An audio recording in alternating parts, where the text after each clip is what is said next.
Israel മണ്ണിലേക്ക് അതിശക്തമായ missile വർഷം നടത്തിയതിന് തൊട്ടു പിന്നാലെ മിഡിൽ ഈസ്റ്റിനെ ആകെ നടക്കുന്ന അതീവ ഗുരുതരമായ മുന്നറിയിപ്പുമായി ഇറാന്റെ ഇസ്ലാമിക് റവല്യൂഷണറി ഗാർഡ് കോർപ്സ് രംഗത്തെത്തിയിരിക്കുകയാണ്. ഇപ്പോൾ നടത്തിയ ആക്രമണം കേവലം ഒരു മുന്നറിയിപ്പ് മാത്രമാണെന്നാണ് ടെഹ്റാൻ പ്രഖ്യാപിച്ചിരിക്കുന്നത്.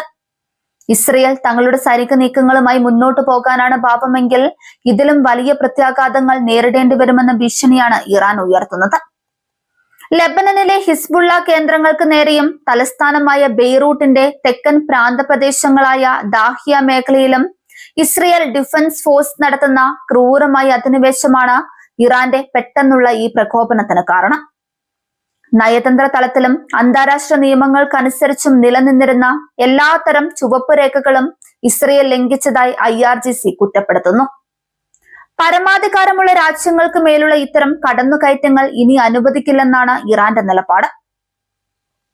മേഖലയിൽ സമാധാനം പുനഃസ്ഥാപിക്കുന്നതിനായി നേരത്തെ ഉണ്ടാക്കിയ ചില താൽക്കാലിക വെടിനിർത്തൽ ധാരണകൾ ഇസ്രയേൽ പൂർണ്ണമായും ലംഘിച്ചതായും ഇറാൻ ഭരണകൂടം ആരോപിക്കുന്നുണ്ട്. അന്താരാഷ്ട്ര സമൂഹത്തെ വഞ്ചിച്ചുകൊണ്ട് ഇസ്രയേൽ ലെബനനിലും പലസ്തീനിലും വംശഹത്യ തുടരുകയാണെന്നും ഈ സാഹചര്യത്തിൽ തങ്ങളുടെ സഖ്യകക്ഷികളെ സംരക്ഷിക്കാൻ സൈനികമായ ഇടപെടലുകൾ അല്ലാതെ മറ്റു മാർഗങ്ങളില്ലെന്നും ഇറാൻ വ്യക്തമാക്കുന്നു.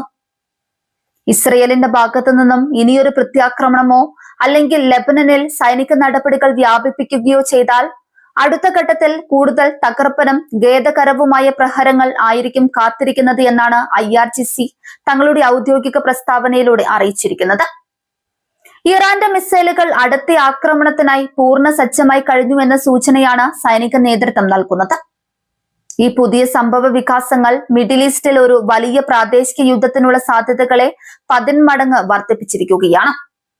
മുൻപ് നിഴൽ യുദ്ധങ്ങളിൽ മാത്രം ഏർപ്പെട്ടിരുന്ന 2 വൻ ശക്തികൾ ഇപ്പോൾ പരസ്പരം നേരിട്ട് ആക്രമിക്കാൻ തുടങ്ങിയത് ലോകരാജ്യങ്ങളെ കടുത്ത ആശങ്കയിലാഴ്ത്തുന്നു.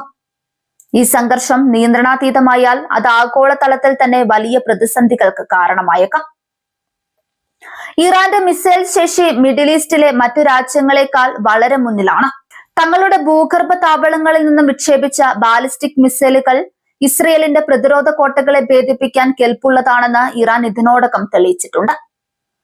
അടുത്ത ഘട്ടത്തിൽ തങ്ങളുടെ പക്കലുള്ള കൂടുതൽ മാരകമായ ഹൈപ്പർസോണിക് മിസൈലുകൾ ഉപയോഗിക്കാനും ഇറാൻ മടിക്കില്ലെന്നാണ് പ്രതിരോധ വിദഗ്ധർ വിലയിരുത്തുന്നത്. തങ്ങളുടെ പ്രിയപ്പെട്ട സഖ്യകക്ഷിയായ ഹിസ്ബുള്ളയ്ക്ക് നേരെ ഇസ്രയേൽ നടത്തുന്ന ആക്രമണങ്ങളെ സ്വന്തം പരമാധികാരത്തിന് മേലുള്ള ഭീഷണിയായിട്ടാണ് ഇറാൻ കാണുന്നത്. റെസിസ്റ്റൻസ് അച്ചുതണ്ടിന്റെ നേതൃത്വം വഹിക്കുന്ന രാജ്യമെന്ന നിലയിൽ ഈ ഘട്ടത്തിൽ ഹിസ്ബുള്ളിയെ കൈവിട്ടാൽ അത് മേഖലയിൽ ഇറാന്റെ സ്വാധീനം പൂർണ്ണമായി ഇല്ലാതാക്കും. അതുകൊണ്ടാണ് കടുത്ത അന്താരാഷ്ട്ര ഉപരോധങ്ങൾക്കിടയിലും ഇറാൻ നേരിട്ടുള്ള യുദ്ധത്തിന് മുതിരുന്നത്. അതേസമയം ഇറാന്റെ ഈ പരസ്യമായ ഭീഷണികളോട് ഇസ്രയേൽ ഭരണകൂടം വളരെ ആക്രോശത്തോടെയാണ് പ്രതികരിച്ചിരിക്കുന്നത്. തങ്ങളുടെ രാജ്യത്തിന് നേരെ ഉണ്ടാകുന്ന ഏതൊരു ആക്രമണത്തിനും അതിശക്തമായ ഭാഷയിൽ തന്നെ മറുപടി നൽകുമെന്ന് ഇസ്രയേൽ പ്രധാനമന്ത്രിയും സൈനിക വക്താക്കളും ആവർത്തിച്ച് വ്യക്തമാക്കിയിട്ടുണ്ട്. തങ്ങളുടെ വ്യോമ പ്രതിരോധ സംവിധാനങ്ങൾ പൂർണ്ണ സജ്ജമാണെന്നും ശത്രുക്കളുടെ ഒരൊറ്റ നീക്കവും വെറുതെ വിടില്ലെന്നും ഇസ്രയേൽ പ്രഖ്യാപിച്ചു. ഇസ്രയേലിന് പൂർണ്ണ പിന്തുണയുമായി അമേരിക്ക ഉൾപ്പെടെയുള്ള പാശ്ചാത്യ രാജ്യങ്ങൾ രംഗത്തുണ്ട്. ഇറാന്റെ മിസൈൽ ഭീഷണികളെ ചെറുക്കാൻ അമേരിക്കൻ നാവികസേനയുടെ യുദ്ധക്കപ്പലുകൾ പേർഷ്യൻ ഗൾഫ് മേഖലയിൽ ഇതിനോടകം നിലയുറപ്പിച്ചു കഴിഞ്ഞു. അമേരിക്കയുടെ ഈ പരസ്യമായ ഇടപെടൽ US ഇറാൻ നയതന്ത്ര ബന്ധത്തെ കൂടുതൽ വഷളാക്കുന്നതിനും വരും ദിവസങ്ങളിൽ നേരിട്ടുള്ള സൈനിക ഏറ്റുമുട്ടലുകളിലേക്ക് നയിക്കുന്നതിനും കാരണമായേക്കാം. തുടർച്ചയായ വ്യോമാക്രമണങ്ങൾ കാരണം ലെബനനിലെ ജനജീവിതം പൂർണ്ണമായും തകർന്നിരിക്കുകയാണ്. ഭീതിയുടെ നിഴലിൽ കഴിയുന്ന ഇവിടുത്തെ സാധാരണക്കാർക്ക് ഇറാന്റെ ഈ ശക്തമായ ഇടപെടലും മുന്നറിയിപ്പും വലിയൊരു ആശ്വാസമാണ് നൽകുന്നത്. ഇസ്രയേലിന്റെ ഏകപക്ഷീയമായ ആക്രമണങ്ങൾക്ക് തടയിടാൻ ഇറാന്റെ സൈനിക ശക്തിക്ക് സാധിക്കുമെന്നാണ് ലെബനനിലെ വലിയൊരു വിഭാഗം ജനങ്ങൾ വിശ്വസിക്കുന്നത്. ഭൂമിശാസ്ത്രപരമായി നോക്കുമ്പോൾ ഈ സംഘർഷം പേർഷ്യൻ ഗൾഫിലെ എണ്ണക്കടത്ത് പാതകളെ ബാധിക്കാൻ സാധ്യതയേറെയാണ്. ലോകമെമ്പാടുമുള്ള ഇന്ധന വിതരണത്തിന്റെ പ്രധാന കേന്ദ്രമായ ഹോർമുസ് കടലിടുക്ക് ഉപരോധിക്കാൻ ഇറാൻ തുനിഞ്ഞാൽ അത് ആഗോള വിപണിയിൽ വലിയ സാമ്പത്തിക തകർച്ചയ്ക്ക് വഴിവെക്കും.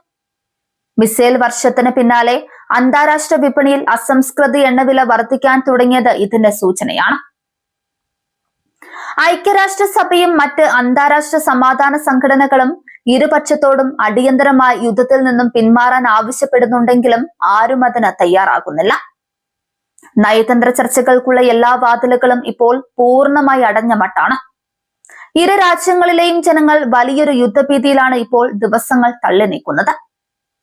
ഇറാന്റെ ഇസ്ലാമിക് റവല്യൂഷണറി ഗാർഡ്സ് പുറത്തുവിട്ട പുതിയ മുന്നറിയിപ്പ് വെറുമൊരു വാക്കല്ലെന്ന് വ്യക്തമാക്കുന്നതാണ് അവരുടെ സൈനിക വിന്യാസങ്ങൾ. ഇസ്രയേലിന്റെ ഉള്ളിലെ തന്ത്രപ്രധാനമായ സൈനിക താവളങ്ങളും വിമാനത്താവളങ്ങളും തങ്ങളുടെ ലക്ഷ്യസ്ഥാനങ്ങളായി ഇറാൻ നിശ്ചയിച്ചു കഴിഞ്ഞിട്ടുണ്ട്. ഒരൊറ്റ ബട്ടൺ അമർത്തലിലൂടെ ഇസ്രയേലിനെ ചാരമാക്കാൻ കെൽപ്പുള്ള മിസൈൽ ശേഖരം തങ്ങൾക്കുണ്ടെന്നാണ് IRGC അവകാശപ്പെടുന്നത്. വരും ദിവസങ്ങളിൽ ഇസ്രയേൽ എങ്ങനെയുള്ള സൈനിക നീക്കങ്ങളാണ് നടത്തുക എന്നതിനെ ആശ്രയിച്ചിരിക്കും ഈ സംഘർഷത്തിന്റെ ഭാവി. ഇറാന്റെ മണ്ണിലെ ആണവ നിലയങ്ങളെയോ എണ്ണപ്പാടങ്ങളെയോ ലക്ഷ്യമിട്ട് ഇസ്രയേൽ തിരിച്ചടിച്ചാൽ അത് മിഡിൽ ഈസ്റ്റിൽ പടരുന്ന വലിയൊരു അഗ്നിപർവ്വതമായി മാറും. ലോകം മുഴുവൻ അതീവ ആശങ്കയോടെയും ഭീതിയോടെയുമാണ് ഈ യുദ്ധഭൂമിയിലേക്ക് ഇപ്പോൾ നോക്കുന്നത്.